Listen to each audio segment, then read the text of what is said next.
Hello everyone, welcome to our YouTube channel administrative world. तो lastly हमने राजनीतिक विज्ञान के इस क्लास में हमने भारतीय राजनीतिक चिंतन पे विचार करना स्टार्ट करा था, डिस्कस करा था हमने थोड़ा सा। और आज हम जो प्राचीन भारतीय राजनीतिक चिंतन है यानी एंशिएंट इंडियन पॉलिटिकल थॉट है उसके बारे में हम पढ़ेंगे। अगर अभी तक आपने चैनल को सब्सक्राइब नहीं किया तो पहले चैनल को सब्सक्राइब कर लीजिए। यहाँ पर आपको PSIR से रिलेटेड सारे वीडियोस हिंदी और इंग्लिश दोनों में मिल रहे हैं।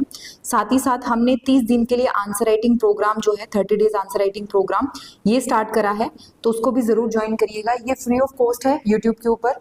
इसके बाद में आगे आपको कंटिन्यू करने का मन करे तो आप हमारे पेड कोर्सेज भी ज्वाइन कर सकते हैं। ये हम फ्री इनिशिएटिव लेकर के आ रहे हैं यूट्यूब पे, पर इससे ज़्यादा स्ट्रक्चर्ड एग्जाम ओरिएंटेड सीरीज हमारी पेड कोर्सेज के थ्रू अवेलेबल है।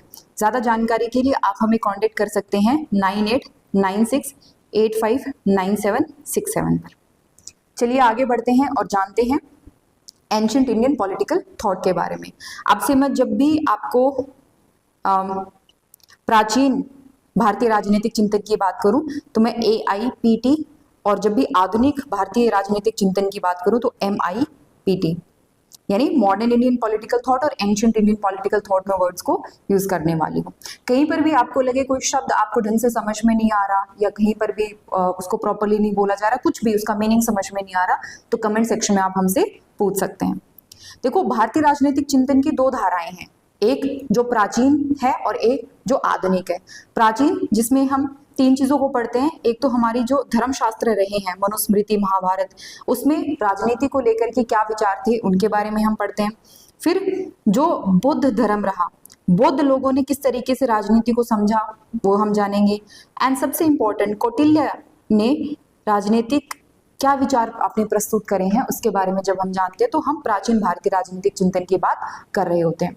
वहीं जब हम आधुनिक भारतीय राजनीतिक चिंतन की बात करेंगे तो इसमें मेनली हम doctor BR Ambedkar, Mahatma Gandhi, sir Syed Ahmad Khan, Shri Aurobindo, MN Roy, हम इन लोगों की बात कर रहे होते हैं। यानी 19th और 20th सेंचुरी के अराउंड इन लोगों की हम बात करेंगे।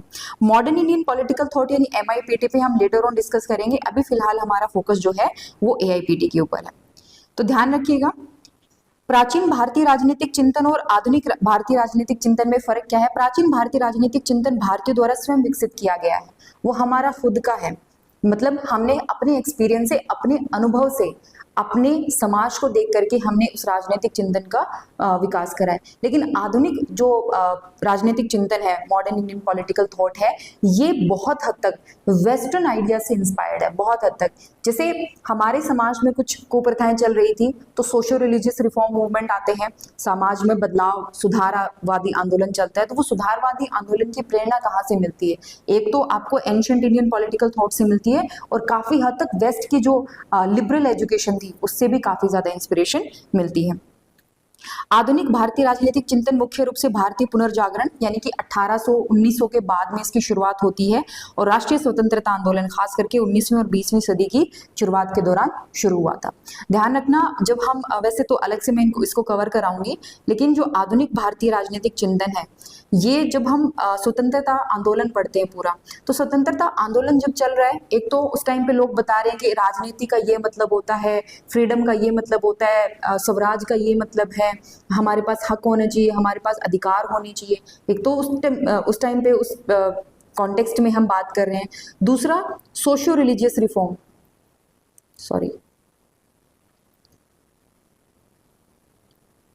धार्मिक सामाजिक सुधार आंदोलन जो थे, इन सुधार आंदोलनों में भी हमारी जो अंडरस्टैंडिंग थी कि जैसे सती प्रथा नहीं होनी चाहिए, सती प्रथा नहीं होनी चाहिए, इससे हमें वुमेन एम्पावरमेंट के बारे में पता चला। वुमेन एम्पावरमेंट के हमारे जो व्यू पॉइंट थे वो सामने आते हैं। तो पॉलिटिकल थिंकिंग जो है वो सिर्फ और सिर्फ वेस्ट से इंस्पायर्ड नहीं है, हमारे खुद के आइडियाज हैं उससे भी इंस्पायर्ड है। और वेस्ट की एजुकेशन को हमने जब सीखा, जब हमने उसको अपनी सोसाइटी में लागू करा, तो फिर modern Indian political thought develop होता है।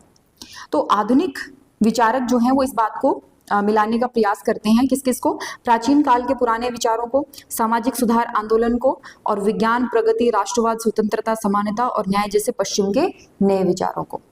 ये पश्चिमी विचार मुख्य रूप से अंग्रेजी शिक्षा के कारण ही आए थे, जिसे अंग्रेजों ने अपने शासन के दौरान शुरू किया था। इस शिक्षा प्रणाली ने कई भारतीय बुद्धिजीवियों को प्रभावित किया और स्वतंत्रता के बाद भी पश्चिमी विचारों ने भारतीय राजनीतिक सोच को आकार देना जारी रखा।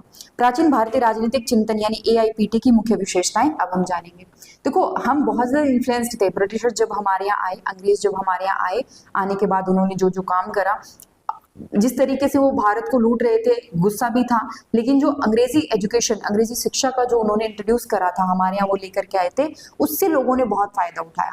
इंग्लिश एजुकेशन से कहीं ना कहीं उनका जो प्रयास था वो ये था कि हम भारतीयों को मानसिक गुलाम बना के रखेंगे, और काफी हद तक वो इसमें सक्सेसफुल हुए भी। लेकिन बहुत सारे ऐसे लीडर निकल करके आए जो मानसिक गुलाम बनने की बजाय उन्होंने उसी एजुकेशन का सहारा लेकर के लोगों को इन्फ्लुएंस करना स्टार्ट कर दिया। तो अब हम जो हमारा ये तो था, हम आधुनिक विचारों का हम थोड़ा डिस्कस कर रहे थे। अब हम थोड़ा सा प्राचीन भारतीय राजनीतिक चिंतन, जो आज का हमारा मेन टॉपिक है, उस पर बात करते हैं। तो सबसे पहले चीज क्या है, देखो, निरंतरता। निरंतरता मतलब कहीं पर भी ऐसा नहीं है कि किसी एक थिंकर ने कुछ बोल दिया रैंडमली और उसके बाद में उसका कहीं और जिक्र नहीं है। कॉन्टिन्यूटी है, निरंतरता है। आपने 2000 साल पहले, 2500 साल पहले कौटिल्य ने कुछ बोला, उसकी कुछ चीजें आज भी आपके पॉलिटिकल थिंकिंग में नजर आती हैं, जैसे साम दाम दंड भेद, जैसे फॉरेन पॉलिसी एलिमेंट, ये आज भी आपको नजर आते हैं। स्पाई सिस्टम, ये आज भी नजर आता है। जासूसी तंत्र आज भी नजर आता है। तो निरंतरता है। दूसरा, हमारे यहाँ राजनीति अलग से नहीं पढ़ाई जाती। हमारे यहाँ राजनीति हमेशा हमारे समाज का एक अभिन्न अंग है। तो समाज की जैसे बाकी सारी चीजें हैं, जैसे धर्म है, नैतिकता है, नैतिक मूल्य हैं, ठीक वैसे ही राजनीति है। इन सबको एक साथ पढ़ना पड़ेगा। बिना समाज का अध्ययन करे आप राजनीति को नहीं समझ सकते। बिना हमारे नैतिक मूल्यों, हमारे लिए धर्म का जो मतलब है उसको समझे आप राजनीति को नहीं समझ सकते। और धर्म को इसको रिलीजन में ट्रांसलेट कर लेना, ठीक है, रिलीजन में ट्रांसलेट कर लेना। धर्म से हमारा मतलब, मैं अगर, वैसे तो इसका बहुत ब्रॉड मीनिंग है, आगे हम जिक्र भी करेंगे धर्मशास्त्र ट्रेडिशन में, पर धर्म से हमारा मतलब है एक तरीके से हमारी ड्यूटी, राइटियसनेस, सही, और हमारा जो कर्तव्य होता है।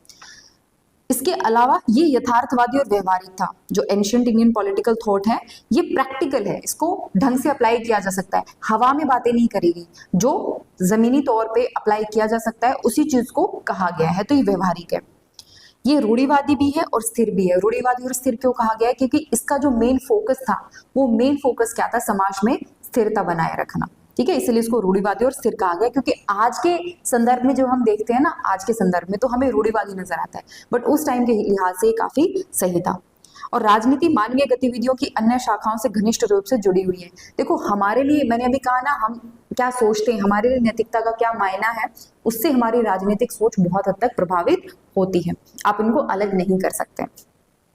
अब हम जानेंगे इनकी कुछ और प्रमुख विशेषताएं हैं। ये इग्नू के मटेरियल में कवर करी हुई हैं, तो आप चाहें तो इग्नू का जो पॉलिटिकल साइंस का मटेरियल है उसको पढ़ सकते हैं। क्या विशेषताएं हैं? पहला, धर्म के ढांचे के भीतर राजनीतिक जीवन है, यानी एक ओमनी प्रेजेंट, हर जगह जिसकी प्रेजेंस हो, ऐसा कॉन्सेप्ट है धर्म। और धर्म, please again I am saying, religion को मत मान लेना। धर्म मतलब हर एक इंसान के कुछ कर्तव्य हैं, कुछ ड्यूटीज हैं जो उसको निभानी पड़ेगी। जब आप राजनीति में चले जाते हो, जब आप नेता बनते हो, जब राजा बनते हो, मतलब उस टाइम के हिसाब से जब आप राजा बनते थे, तो आपकी जिम्मेदारियां ज्यादा जरूरी थी। आपको कुछ जिम्मेदारियां दी गई थी और उन जिम्मेदारियों को निभाने के लिए आपको कुछ अथॉरिटी, कुछ सत्ता सौंपी गई है। आपके पास सत्ता है तो उसका आप गलत इस्तेमाल नहीं कर सकते। जैसे कौटिल्य एक जगह ये कहते हैं कि अगर राजा अपनी सत्ता का गलत इस्तेमाल करता है, जनता को नुकसान पहुंचाता है, तो उसको पागल कुत्ते की तरह जो है सिंहासन से खींच करके उसको मार देना चाहिए, मतलब पागल कुत्ते की तरह उसके साथ ट्रीट करना चाहिए। तो धर्म के ढांचे के भीतर राजनीतिक जीवन है। इंसान जिस पोजीशन पर है उसके हिसाब से उसकी जो जिम्मेदारियां तय करी गई है वो ज्यादा महत्वपूर्ण है। और हमारे यहाँ नैतिकता का प्रभाव है, जो आपके लिए सही है, समाज के लिए सही है, वही नैतिक है, ठीक है। सही गलत का हमारे यहाँ बहुत, नैतिकता की अगर भाई जिन्होंने एथिक्स क्लास अटेंड करी है वो थोड़ा और ब्रॉड मीनिंग इसका समझ पाएंगे, बट सही गलत की पहचान हमारे यहाँ है। और हमारी वो चीज ज्यादा जरूरी, वो हमारी पॉलिटिकल थिंकिंग में नजर आती है, ठीक है। आप चाहे हमारे टेक्स्ट पढ़ लो, लिटरेचर जो हमारे पास अवेलेबल है वो पढ़ लो, उन सब में क्या कहा गया है? नैतिकता को ज्यादा अहमियत दी गई है। देन राजनीति पर जाति आधारित सामाजिक संरचना का प्रभाव है। अभी हमने कहा कि समाज से राजनीति जो है वो काफी हद तक जुड़ी हुई है, तो जिस तरीके का समाज होगा आपका, उसी तरीके का राजनीतिक ढांचा भी नजर आएगा। तीन वर्णों की भागीदारी के रूप में सरकार। तीन वर्ण होते हैं कौन कौन से? ब्राह्मण होते हैं, ठीक है, क्षत्रिय हैं, वैश्य हैं और शूद्र हैं। तो ये कहा गया कि एक सोसाइटी के लिए, एक समाज के लिए जो संसाधन होते हैं, तीन प्रकार के मेन संसाधन होते हैं, मनी, माइंड एंड मसल, ठीक है, मनी, माइंड और मसल, यानी धन, दिमाग और ताकत। तो धन वैश्य, दिमाग ब्राह्मण और ताकत क्षत्रिय। तो ये कहा गया कि जो आपकी सरकार थी वो इन तीन वर्णों की भागीदारी से थी। शूद्र को व्यवस्था में सिर्फ सेवा के लिए है, मतलब शूद्र जो है उनका काम था इन ऊपरी तीन वर्णों की सेवा करना। तो इनके पास ऐसे संसाधनों पे ज्यादा हक है नहीं, मतलब किसी प्रकार का ज्यादा हक उस टाइम पे, मतलब वर्ण व्यवस्था के हिसाब से हम बात कर रहे हैं तो ज्यादा हक है नहीं। इसीलिए सरकार में इन तीन वर्णों की आपको साझेदारी या भागीदारी नजर आती है। और राजतंत्र सरकार का सामान्य रूप था, यानी मोनार्की, एक राजा का रूल रहेगा, ये नॉर्मल था। बट इसके अलावा भी आपको जो है वो अलग तरीके की सरकार नजर आती है, जैसे रिपब्लिक। रिपब्लिक में क्या होता है, एक इंसान का रूल होने की बजाय पूरी कम्युनिटी का, आप कह सकते हो अर्लीस्ट फॉर्म ऑफ डेमोक्रेसी जिसको हम कह सकते हैं, वो चीज भी एग्जिस्ट करती थी। ये कई जगह पे ऐसा नजर आता है कि एक राजा होने के बजाय कई सारे जो है वो राजा मिलकर के रूल करते थे। सरकार संप्रभु नहीं थी, सरकार सोवेरियन नहीं थी, यानी अल्टीमेट अथॉरिटी किसके पास थी? सरकार के पास नहीं थी। सरकार के पास अथॉरिटी जनता की भलाई के लिए है, गलत यूज करने के लिए नहीं है उसको। तो संप्रभुता जो है वो अल्टीमेटली थी लोगों के पास ही, सरकार को कभी संप्रभु नहीं माना गया। ये कुछ फीचर हैं जो आपको पता होने चाहिए। अब हम जानेंगे इसकी शुरुआत कहाँ से होती है। तो शुरुआत देखो, एक एडवाइस मैं आपको दे दूं कि अगर आपने इतिहास पढ़ा हुआ है तब तो ये चीजें आपको बहुत आसानी से समझ में आ जाएंगी, लेकिन अगर आपने प्राचीन इतिहास नहीं पढ़ा है तो फिर इन चीजों को रिलेट करने में थोड़ी सी समस्या आएगी। कारण ये है कि ये जो चीजें हैं ये इतिहास से बहुत ज्यादा इन्फ्लुएंस्ड है। आपको ये नहीं पता कौटिल्य हुए कब थे, ये नहीं पता कि अच्छा जिनके बारे में हम जिक्र कर रहे हैं ऋग्वेद और इनके बारे में कब लिखे गए थे, तो फिर थोड़ा सा मुश्किल हो जाएगा। तो छोटी सी एडवाइस है आप लोगों के लिए, एक टाइमलाइन जरूर देख लीजिएगा। टाइमलाइन के हिसाब से अगर फॉलो करेंगे तो ज्यादा हमारे लिए इजी रहेगा। खुद से ये इतना सा काम आप जरूर कर लीजिएगा। ओके, इसका एंशिएंट इंडियन पॉलिटिकल थॉट की जो सबसे पहली शुरुआत है वो ऋग्वेद संहिता के अंदर है। हमारे 4 वेद हैं जिनमें सबसे पुराना जो है वो ऋग्वेद है। इवन वर्ल्ड में one of the oldest book अगर हम किसी को कह सकते हैं तो वो ऋग्वेद है, और वहीं से एंशिएंट इंडियन पॉलिटिकल थॉट की शुरुआत होती है। लेकिन वैदिक साहित्य के अलावा और भी कई सारे ऐसे स्कॉलर हैं जिन्होंने एंशिएंट इंडियन पॉलिटिकल थॉट को आगे बढ़ाने में अपना योगदान दिया। हालांकि दुर्भाग्य है हमारा कि बहुत सारा लिटरेचर हमारा बर्बाद हो चुका है, लेकिन जब हम आज कोई चीज पढ़ते हैं और कहीं पे उनका रेफरेंस दिया हुआ है तो हमें समझ में आता है। जैसे मान लीजिए आप एक बुक पढ़ रहे हैं और उस बुक के आखिर में ये कहा गया कि फला थिंकर ने ये बात बोली है, उस थिंकर का जिक्र इस किताब में किया गया है, तो आपको ये तो आइडिया होगा ना कि हाँ इस नाम से कोई पर्सन पहले एग्जिस्ट करता था तभी तो इस किताब में जिक्र किया गया है। जैसे किसी ने मोहित भट्टाचार्य बुक पढ़ ली और मोहित भट्टाचार्य के अंदर, या आपने मान लीजिए सॉरी मैं पब्लिक एडमिनिस्ट्रेशन का एग्जांपल देगी आपको, मान लीजिए किसी ने ओपी गाबा की जो बुक है वो आपने पढ़ ली, तो उसमें जितने स्कॉलर्स का नाम दिया हुआ है वो तो आपको याद होगा ना कि अच्छा हाँ इतने सारे स्कॉलर्स का नाम दिया हुआ है, तो ये इनसे पहले एग्जिस्ट करते थे। ठीक वैसे कौटिल्य ने अपनी बुक अर्थशास्त्र के अंदर अपने से पहले 13 लेखक, 13 ऑथर और 4 अलग अलग स्कूलों की बात करी है। और स्कूल मत समझ लेना आज वाले, स्कूल मतलब विचार जहां पर एक जैसे हो, जो एक विचारधारा से बिलोंग करते हो। तो 4 अलग अलग विचारधाराओं के 4 अलग अलग स्कूलों की उन्होंने बात करी है। तो हम ये जरूर कह सकते हैं, प्रमाण है इस बात का कि हाँ कौटिल्य से पहले भी हमारे पास राजनीतिक चिंतन पर साहित्य उपलब्ध था, लेकिन व्यवस्थित रूप से इसकी जो शुरुआत है, अध्ययन की शुरुआत है, वो कौटिल्य के साथ ही शुरू हुई है। हालांकि मनु ने भी एंशिएंट इंडियन पॉलिटिकल थॉट पे अपना कुछ बहुमूल्य योगदान जो दिया था उसके बारे में भी हम बात करेंगे। इसके मेन स्रोत क्या है, इसके ऊपर भी वैसे क्वेश्चन आया हुआ है। स्रोत क्या क्या है, तो वेद हैं, धर्मशास्त्र और स्मृतियां हैं, महाकाव्य और पुराण, अर्थशास्त्र, बौद्ध और जैन साहित्य, सिक्के और शिलालेख, ग्रीक और चीनी साहित्य और कुमांडकीय नीतिसार। इन सब से हमें हमारा जो एंशिएंट इंडियन पॉलिटिकल थॉट है वो पता चलता है। इसमें कमियां क्या थी? इसमें कमियां ये थी कि ज्यादातर जो लेखक रहे वो किसी ना किसी प्रणाली, किसी ना किसी विचारधारा से बहुत प्रभावित। देखो, मैं जब विचारधारा वर्ड यूज कर रही हूँ ना, तो कहीं ना कहीं बहुत नैरो मीनिंग हो जाता है। तो हम ये कह सकते हैं, अगर मान लीजिए कोई बुद्ध ट्रेडिशन को फॉलो कर रहा है तो उसका अपना एक विचार है बुद्ध से संबंधित। जब वो पॉलिटिकल सिस्टम को देखेगा तो उससे बहुत ज्यादा इन्फ्लुएंस्ड है। तो हम ये कह सकते हैं कि ओरिजिनल थिंकिंग की कमी है, ठीक है, ओरिजिनल थिंकिंग की कमी है, मौलिक सोच की कमी थी। और कई बार उनके जो विचार है वो बहुत स्पष्ट नहीं होते थे, अस्पष्टता से भरे होते थे। दूसरा, एक कालानुक्रम नहीं है, एक क्रोनोलॉजी नहीं है कि ये आए फिर उसको क्रिटिसाइज करते हुए ये आए, फिर ये आए, फिर ये आए, नहीं, एक कालानुक्रम नहीं है, क्रोनोलॉजी नहीं है। देन हम जो अलग अलग शब्द यूज करते हैं, जैसे दंड नीति, धर्म, राजनीति, समिति, सभा, इन सब शब्दों को लेकर के स्कॉलर्स, विद्वानों के बीच में एक मत नहीं है।